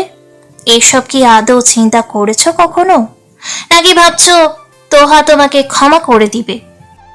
আমিরের স্মৃতিতে ভেসে উঠল তোহার সেই ফর্নায় মুখটি, অবিচল কণ্ঠে ওরা নির্মক সেই বাক্যটি। নিজ হাতে খুন না করলেও অন্তত তাকে অভিশাপ দিতে চাই। যতটা কষ্ট আমি পেয়েছি তার চেয়েও দ্বিগুণ কষ্ট যেন সে ফেরত পায়। আমিরের ভেতরটা রুদ্ধ হয়ে গেল, মূর্ছে গেল সে। প্রচণ্ড হাহাকার টের পেল বুকে। স্নেহা আঙ্গুল দিয়ে আমিরের গালে আলতো স্পর্শ করে বলল, শোনো ডার্লিং, একটা আদর্শ মেয়ে কখনোই তার বাবার খুনিকে মাফ করবে না, আর তোহার মতো মেয়ে তো অবশ্যই না। শুধু শুধু ওকে নিয়ে স্বপ্ন দেখে তুমি নিজেকে কষ্ট দিচ্ছ। প্লিজ দিও না এইভাবে নিজেকে কষ্ট। আমি তোমার কষ্ট সহ্য করতে পারি না। যদিও তুমি আমাকে সব সময় হার্ট করেছ, তাও আমি তো তোমার মতো নির্দয় না। ভালোবাসি আমি তোমাকে। আমির উঠে দাঁড়ালো, সাথে স্নেহাও দাঁড়ালো। পকেটে হাত গুজে একটু অন্যমনস্ক কণ্ঠে আমির বলল, ভালোবাসার হলো মনের ব্যাপার। কাউকে ভালোবাসার জন্য যে ন্যূনতম জায়গা দরকার সেটা তোমার সংকীর্ণ মনে নেই স্নেহা। স্নেহা শক্ত করে চেপে ধরলো আমিরের কলার, মিটমিট করে বলল, কি বলতে চাও? নিজের ছোট বোনকে যে এক ফোঁটা দয়া দেখাতে পারেনি, সে আমাকে কিভাবে ভালোবাসবে? ফিয়ার প্রতি আমার ঘৃণা তোমার জন্যই তৈরি হয়েছিল। সে যদি তোমাকে নিয়ে বাড়াবাড়ি না করতো তাহলে আমিও তার প্রতি নির্দয় হতাম না। এটাও তোমার প্রতি আমার ভালোবাসা বহিঃপ্রকাশ। আমি স্নেহার হাতটা ছাড়িয়ে নিল নিজের কলার থেকে, শীতল কণ্ঠে বলল, তুমি ফিয়াকে যতটা নির্দয় ভাবে খুন করেছ, ততটা নির্দয় ভাবে একটা মাছি কেউ মানে না। আর তুমি বলছো এটা ভালোবাসা? খুন কি শুধু আমি একলা করেছি? তুমিও তো হাজার হাজার মানুষকে খুন করেছো। তাহলে আমাদের মধ্যে পার্থক্য কোথায়? আমি ঘুরে তাকাতে কঠিন মুখে বলল, পার্থক্য হলো আমি প্রিয়জনদের প্রোটেক্ট করতে খারাপ মানুষদের খুন করি, আর তুমি শুধু নিজের সুখকে প্রোটেক্ট করতে যে কাউকে খুন করো। সে যাই হোক, তোমার বোন হোক, বাবা মা কিংবা হোক সন্তান, ইউ ডোন্ট কেয়ার। স্নেহা খুব উত্তেজিত হয়ে উঠল, বড় বড় শ্বাস নিতে লাগলো। আমি ধীর পায়ে হেঁটে দরজার কাছে গিয়ে বলল, তোহার থেকে 100 হাত দূরে থাকবে তুমি। এটা আমার লাস্ট ওয়ার্নিং। নেক্সট টাইমে এরকম কিছু হলে ফিহাকে খুন করেছি বলে তুমি যেমন আমার ভালোবাসাটা বুঝতে পারছো না, ঠিক তেমনই তোহাও তোমার ভালোবাসা বুঝবে না আমি, কারণ তুমি ওর বাবাকে খুন করেছো। ও যখন এটা জানবে। আমিরের দৃষ্টিতে আগুন জ্বলে উঠল। ক্ষিপ্ত কণ্ঠে বলল, ও কখনো জানবে না এটা। নিশ্চয়ই জানবে, আমি জানাবো ওকে। স্নেহা ধীরস্থ দেখালো। আমির ক্রোধ গলায় বলল, তাহলে জেনে রাখো, সেই দিনটাই তোমার লাইফের শেষ দিন হবে। আমি এই শান্ত হুমকিতে না হেসে পারল না। স্নেহা খাট নেড়ে বলল, আমাকে তুমি খুন করতে পারবে না, এটা তুমি নিজেও খুব ভালো করে জানো। আমি কোনো জবাব দিল না। চেয়ার শক্ত করে কিছুক্ষণ চেয়ে থেকে চুপচাপ হেঁটে নিচে চলে গেল। নিচে নামতে জানা গেল তোহার ঘুম ভেঙেছে। দূর থেকে একবার তোহার কেবিনের দিকে উকি দিল আমির। রানুর সাথে মৃদু হেসে কথা বলছে তোহা। কি মায়া তার চোখে মুখে, কি মিষ্টি তার হাসি মুখ, কি মোহনীয় তার মধুর। বুকের বাম পাশে দগ্ধ তার প্রলোভ যন্ত্রণা টের পেল আমির।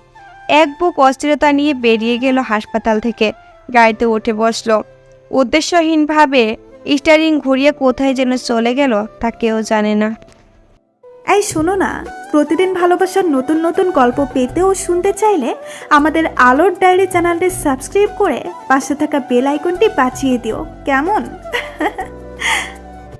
তোহার চোখ দুটো তখন থেকে এদিক ওদিক ঘুরছে। ঘুম থেকে জাগার পরে যে সে একটা নির্দিষ্ট মানুষের খোঁজ বিচালিত তা স্পষ্ট বোঝা যাচ্ছে। রানু মুচকি এসে জিজ্ঞাসা করল, কাউকে খুঁজো নাকি? উনি কি আসেননি? আবির? তোহা মাথা নাড়ালো। রানু হেসে বলল, কেন আসবে না? খবর দেওয়া মাত্রই ছুটতে ছুটতে এসেছে। তোহার বুকে ধুকপুকুরি বেড়ে গেল। রানু আবারও বলল, তুমি যখন ঘুমিয়েছিলে আবির কিন্তু তোমার বেডের পাশেই বসেছিল ঘন্টাখানেক মতো। এবার বিস্মিত হলো তোহা। মুহূর্তে তার চোখ মুখে একটা ঝলমলের স্রোত প্রবাহিত হলো। অবিশ্বাস্য কণ্ঠে বলল, সত্যি? অবশ্যই সত্যি। আমার কথা বিশ্বাস না হলে বাইরে ফয়সালরা দাঁড়িয়ে আছে, ওদের জিজ্ঞেস করো। তোহার লজ্জা লাগছে। সে ঘুমের মধ্যে টের পেয়েছে কেউ একজন তার পাশে বসে আছে, তার সাথে কথা বলছে। সে ভেবেছিল কল্পনা, কিন্তু সত্যি তখন আমির ছিল। তোহার সামান্য উদ্যোগী হয়ে বলল, এখন উনি কোথায়? জানি না কোথায়, অনেকক্ষণ ধরেই তো দেখছি না। তোমার জেগে ওঠার খবর শুনতেই তো চলে আসার কথা। দাঁড়াও, খুঁজে দেখছি। রানু উঠে বাইরে গেল। ফয়সাল আর অমর দাঁড়িয়ে আছে কেবিনের সামনে। তাদের কাছে আমিরের ব্যাপারটা জানতে চাইলেই তারা বলল, চলে গেছেন। চলে গেছে মানে? কোথায় গেছে? কি এমন জরুরি কাজ পড়লো যে এখনই যেতে হলো? জানি না স্যার, কাউকে কিছু না বলেই হঠাৎ চলে গেছেন। রানু যথেষ্ট বিরক্ত হলো। রাগান্বিত কণ্ঠে বলল, এইটা কোনো কথা? ফোন দাও, জিজ্ঞেস করো ও কোথায় আছে। না হলে আমাকে ধরিয়ে দাও, আমিই কথা বলবো। ফয়সাল আমিরের নাম্বারে ডায়াল করলো, কিন্তু আমির ফোন কেটে দিচ্ছে বারবার। ফয়সাল ঠোঁট উল্টে বলল, স্যার তো ফোন ধরছেন না। ভেতর থেকে তাদের কথাগুলো স্পষ্ট শোনা যাচ্ছিল। তোহার সদ্য খুশি হওয়া মনটা ধপ করে নিভে গেল। ওপর থেকে সিনহাকে নামতে দেখা যাচ্ছে। তাকে দেখে রানু গরম দৃষ্টি নিক্ষেপ করে বলল, এই মেয়ে এখানে কি করছে? ও এখনো যায়নি কেন? সিনহা মৃদু হেসে সামনে এগিয়ে এলো। রানু উদ্দেশ্য বলল, আমাকে কিছু বলছেন আন্টি? রানু জবাব দিল না। দৌড়ে এলো রাশেদ। ভয়ে তার আত্মা সুখে অর্ধেক হয়ে গেছে। স্নেহাকে সহিত সামলাতে দেখে যেন খুশি বৃষ্টি নামলো মনে। ম্যাডাম, আপনি ঠিক আছেন? আমি তো অনেক ভয় পেয়েছিলাম। আপনার কোনো কিছু হলো কি না? স্নেহা আর চোখে তোহার কেবিনের দিকে তাকালো। আত্মবিশ্বাসী গলায় বলল, আমাকে নিয়ে ভয়ের কিছু নেই রাশেদ। এখন থেকে আমি আর কাউকে ভয় পাবো না, বরং সবাই শুধু আমাকে ভয় পাবে। রাশেদ ভুরু কুচকে চোখ ছোট ছোট করে তাকিয়ে রইল। রহস্যময়ী স্নেহা ধাঁধার মতো কথা অনেক সময় তার মাথায় ঢোকে না। রানু বিড়বিড় করে বলল, বেহায়া মেয়ে মানুষ। স্নেহা তোহার দিকে চেয়ে কেমন গাছ শিরশিরে নিয়ে হাসি হাসছে। তোহার অসহ্য লাগে এই মহিলাকে। সে অন্যদিকে মুখ ফিরিয়ে নিল। খুব রাগ হচ্ছে। মানুষের তো কেয়ারলেস হয়। প্রথমে আমি তাকে স্নেহার কাছে একা রেখে চলে গেল, তারপর এত বড় একটা ঘটনা ঘটলো, তবু সে আবারও এই একই কাজ করলো। হুট করে বের হয়ে গেল যেন কোথায়। স্নেহা তো এখানেই আছে, যদি আবারও তার কোনো ক্ষতি করে সেই খেয়ালটুকু কি আমিরের নেই? সে এমন কেন? রানু ভেতরে এসে তোহার পাশে বসলো, তার মাথায় হাত বুলিয়ে বলল, তোমার কি খিদে পেয়েছে মা? কিছু নিয়ে আসবো? না আন্টি, আমরা বাসায় কখন যাব? এই তো একটু পরেই যাব। তোহাকে রিলিজ দেওয়া হলো রাত 8টায়। ফয়সাল আর অমর তাদের বাড়িতে পৌঁছে দিল। আমিরের তখনও কোনো খোঁজ খবর নেই, একবার ফোন পর্যন্ত করেনি। রানু রান্নাঘরে নৈশভোজের আয়োজন করতে ব্যস্ত। তোহা এই ফাঁকে রানুর ফোন থেকে আমিরের নাম্বারে ডায়াল করলো। বেশ কয়েকবার চেষ্টা করার পর অবশেষে আমির ফোনটা ধরল। ফোনের ওপাশ থেকে তার ওড়ানো এবং ক্লান্ত কণ্ঠ ভেসে এলো। Hello Ranu aunty. Ranu aunty না, আমি তোহা বলছি। সিটে মাথা হেলিয়ে শুয়ে আছে আমির। তোহার সুস্পষ্ট কণ্ঠ শুনে চমকে উঠল, সোজা হয়ে বসলো, বলল, কে? তোহা চিনতে পেরেছেন নাকি নামও ভুলে গেছেন? ভুলিনি, বলো। আপনি কোথায় আছেন? এতক্ষণ ফোন কেন ধরছিলেন না? রানু আন্টি আপনাকে নিয়ে কত টেনশন করছে সেটা কি জানেন? আমাকে নিয়ে কেন টেনশন করবে? আরে টেনশন করবেন না, এতক্ষণ ধরে কোনো খোঁজ নেই আপনার। আমার জন্য এসব নর্মাল ব্যাপার।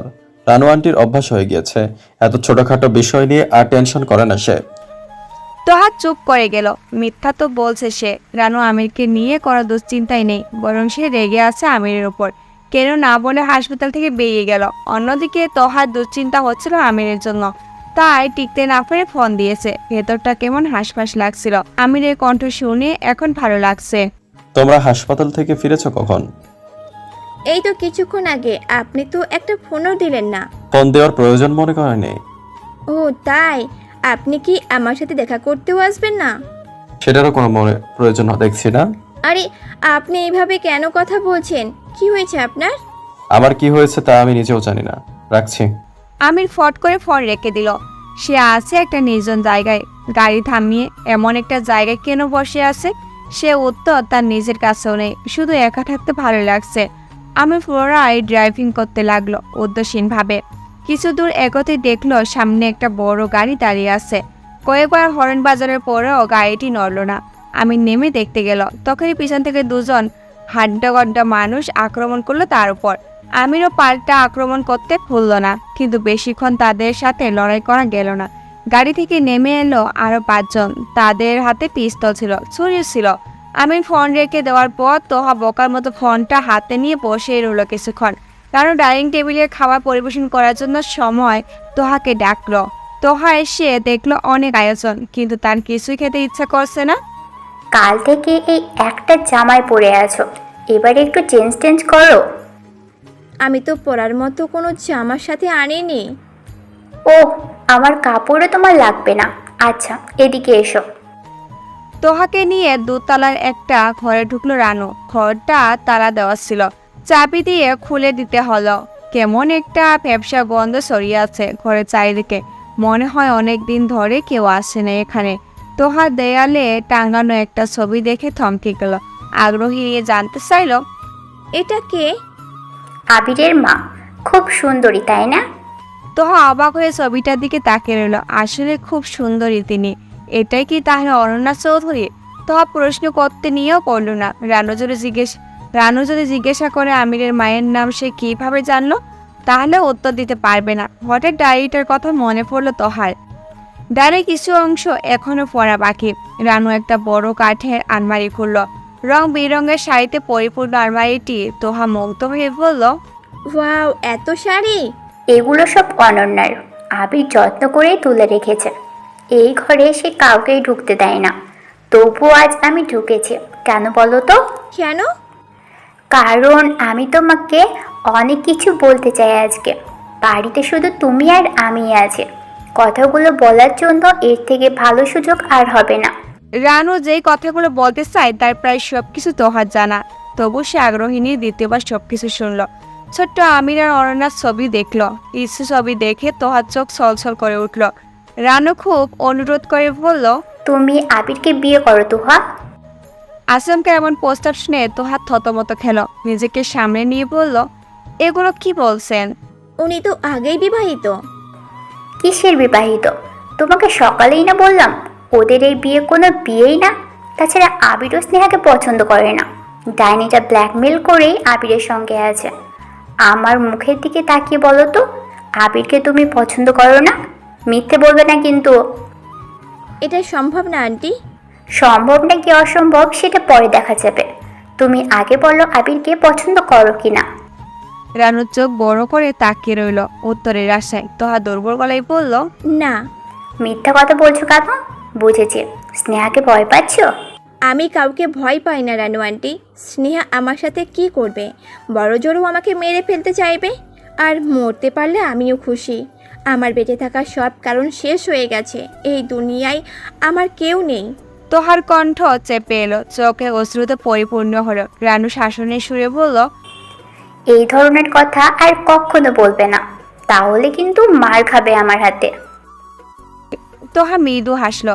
রানু নরম গলায় বলল, আবির বিপদে আছে, অনেক বড় ভুল করেছে ওই মেয়েকে বিয়ে করে। আর তুমিও কষ্ট পাচ্ছ। আমি চাই তুমি ওকে ভুল পথ থেকে ফিরিয়ে আনো। তোমরা দুজন দুজনের জন্য একদম পারফেক্ট। ওর যেমন তোমাকে প্রয়োজন তেমনই তোমারও ওকে প্রয়োজন। বোঝার চেষ্টা করো লক্ষ্মী মেয়ে, নিষেধ করো না। বোঝার চেষ্টা করো লক্ষ্মী মেয়ে, নিষেধ করো না। আমি জানি তুমি এটা পারবে। আমার এই একটা অনুরোধ রাখো।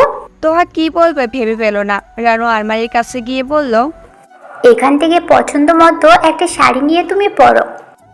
কি বলছেন? আমি এই শাড়ি পরবো? পরলে কি হয়েছে? ব্লাউজও তোমার লাগার কথা, একটু ঢিলে হলেও লাগবে। নিজের শাশুড়ির শাড়ি ভেবেই পরে ফেলো। উনি আমার শাশুড়ি না। একদিন হতেও পারে, বলা যায় না। তোহা আলমারি থেকে একটা লাল শাড়ি তুলে নিল। বাইরে খুব ঝড়ের দাপট। আমি আহত অবস্থায় ড্রাইভ করতে করতে বাংলোর সামনে এসে থামলো। সে এখানে কেন এসেছে তা নিজেও জানে না। দারোয়ান আমিনের গাড়ি দেখে গেট খুলে দিল। তোহা আর ঘুম আসেনি। লিভিং রুমে বসে ডায়েরিটা পড়ছিল। বাতাসে জানালাটা বারবার বাড়ি খাচ্ছে, পর্দা উড়ছে, ধুলো প্রবেশ করছে ঘরে। তোহা জানালা লাগাতে এসে দেখলো বাইরে একটা কালো ছায়া হেঁটে এদিকেই আসছে। প্রথমে একটু ভয় পেয়ে পরিচিত অবনয়টি চিনতে অসুবিধা হলো না তার। কিন্তু আমির এমন খড়িয়ে হাঁটছে কেন? তার কি কিছু হয়েছে? তোহা দৌড়ে বাইরে ছুটে গেল। আমিরকে কাছে থেকে দেখে বুঝতে পারলো সে মারাত্মক আহত হয়েছে। তার কপালে, পিঠে, ঠোঁটের কোণায় রক্ত জমাট বেঁধে আছে। তোহা বিচলিত গলায় বলল, কি সর্বনাশ! আপনার এই অবস্থা কিভাবে হলো? রানু আন্টি কোথায়? উনি তো শুয়ে পড়েছেন। আচ্ছা, আমি ডেকে দিচ্ছি, আপনি আগে ভেতরে আসুন। ডাকার দরকার নেই। কি বলছেন? আপনার অবস্থা তো খুব খারাপ। এসব কিভাবে হলো? তুমি জেনে কি করবে? ছাড়ো আমাকে, আমি একাই যেতে পারবো। আপনি তো হাঁটতেও পারছেন না। That's none of your business. Toha আমিরকে ছেড়ে দিল। আমির এক পায়ে ভয় দিয়ে কোনো মতে হেঁটে দোতলায় নিজের ঘরে গেল। কিছুক্ষণ ওইভাবে দাঁড়িয়ে রইল তোহা। তারপর রান্নাঘরে ঢুকলো। ফ্রিজে খাবার আছে, সেগুলো গরম করে নিল আমিরের জন্য। মানুষটা নিশ্চয় ক্ষুধার্ত। আমির খালি গায়ে বসে আছে বিছানায়। পিঠে যে অংশে জখমের দাগ সেখানে থেকে রক্ত পড়ছে। তোহা কাছে গিয়ে বলল, অনেকটা কেটে গেছে দেখছি। আপনি এখানে কিছু বাঁধছেন না কেন? এত বড় বাড়িতে কি ফার্স্ট বক্স নেই? আমির ঘুরে তাকিয়ে রক্ষতা যুক্ত গলায় বলল, তুমি এখানে কি করছো? তোহা মাথা নত করে জবাব দিল, আপনার জন্য খাবার নিয়ে এসেছি। খিদে পাইনি আপনার? আমির খাবারের প্লেটের দিকে এক পলক তাকালো। তারপর আচমকা প্লেটটি উল্টে ফেলে দিয়ে বলল, আমার খিদে পেয়েছে। এই কথা আমি কখন বললাম? এত বেশি বোঝো কেন? তোহা বিস্মিত হতভম্ব হয়ে গেল। কাছের প্লেট মেঝেতে পড়ে ভেঙে খণ্ড বিখণ্ড হয়ে গেল। তো আশ্চর্য কণ্ঠে শুধালো, আপনি এত অভদ্র কেন? অভদ্রের কাছে এসেছো কেন তাহলে? বের হয়ে যাও, গেট লস। আমারও এখানে থাকার কোনো ইচ্ছে নেই। ভুল হয়েছে যে আপনার খেয়াল রাখতে এসেছিলাম। তোহা হনহনিয়ে ঘর থেকে বের হয়ে গেল। রাগে শরীর পুড়ে যাচ্ছে তার। সে রীতিমতো কাঁপছে। এটা কেমন মানুষ, মেজাজের কোনো লাগাম নেই। তোহা আউচে বসে অযথা কিছুক্ষণ কান্নাকাটি করলো। প্রচুর অভিমান হলো আমিরের উপর। সে ঠিক করলো মরে গেলেও আর আমিরের সামনে যাবে না, কিন্তু নিজেকে এই সিদ্ধান্ত বেশিক্ষণ অটল রাখতে পারল না সে। মাঝরাতে হ্যাংলার মতো আবারও গিয়ে হাজির হলো। আমি তখন বিছানায় উল্টো হয়ে ঘুমাচ্ছে, পিঠের ক্ষত বিখ্যাত অংশটা দেখা যাচ্ছে। তোহা দেখলো মেঝেতে প্লেটের টুকরো আর খাবার পরিষ্কার করা হয়েছে। আমি নিজেই হয়তো করেছে। তোহা এই সময় এখানে কেন এসেছে সে জানে না। বিছানার এক পাশে বসলো চুপচাপ। আমিরের কপালে হাত ছোঁয়াতে বিস্ময়ে শিরে উঠল সে।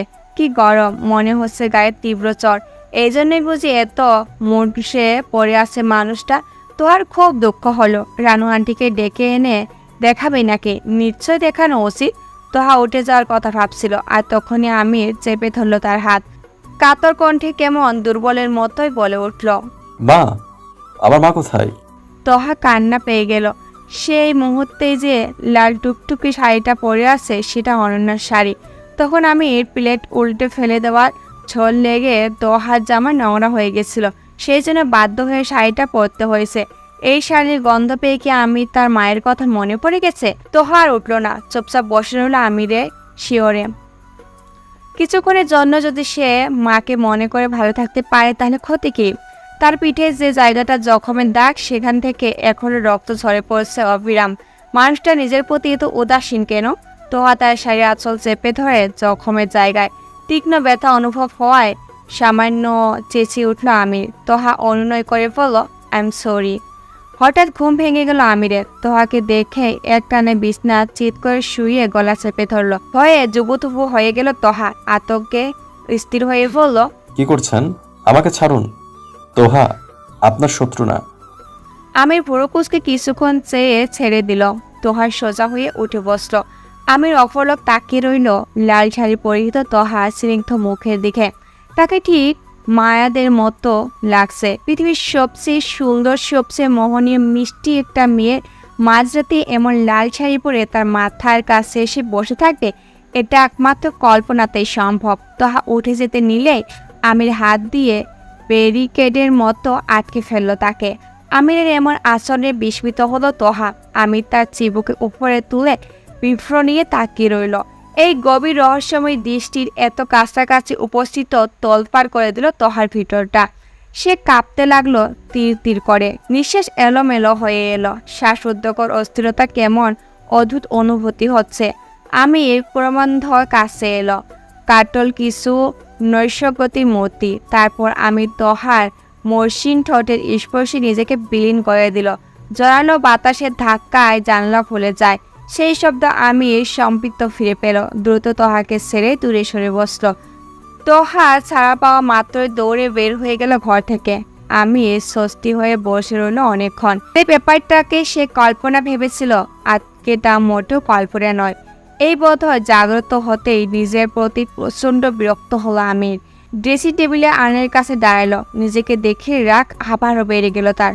ক্রোধিত কণ্ঠে উচ্চারণ করলো, কি চাও তুমি? কেন করলে এটা? হোয়াই? আমিরের শরীরে সমস্ত শক্তি দিয়ে তার প্রতিবিম্বে আঘাত করলো। কাছে আয়না ভেঙে গড়িয়ে গেল তার। রক্তাক্ত হলো আমিরের হাত। তোহা ঘরে এসে দরজা আটকে দিল। তারপর দরজায় পিঠ থেকে বেশ কিছুক্ষণ দাঁড়িয়ে রইল, আর পুরো শরীর থরথর করে কাঁপছে। এইমাত্র যেটা ঘটে গেল সেটা স্বপ্ন নাকি বাস্তব এখনো বুঝতে পারছে না সে। তোহা মেঝেতে বসে দু হাত দিয়ে ঠোঁট মুছল, চোখের জল মুছল।